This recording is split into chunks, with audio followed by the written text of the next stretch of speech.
So when I got this, the previous owner did this.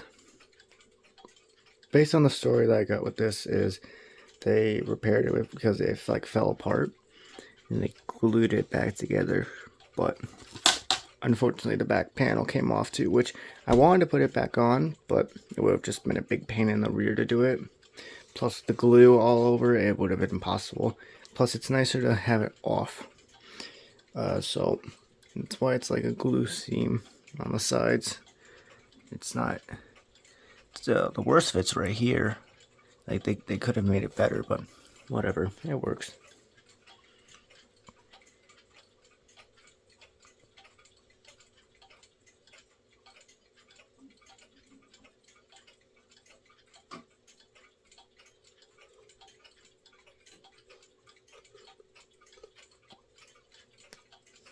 They added the spring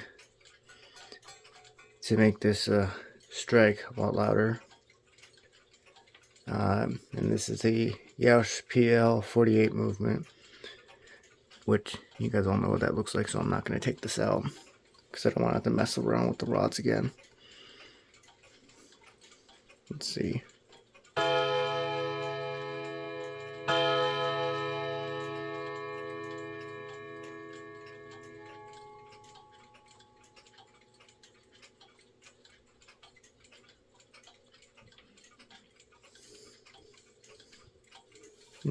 The movement seems to work okay. It was very gummed up when I got it. It barely even worked at all. The weights, Lego guy said his weights were like a few.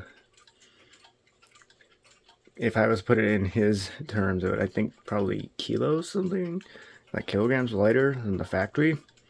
Mine are, I think, the factory, but I have no idea. But they work, surprisingly. I haven't had any issues. Though that strike spring, it's a little too much for this, so that's why I caused it to go up, and it stops, and then it strikes. Alright, a demo of the chimes and the strike, hopefully.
Trend.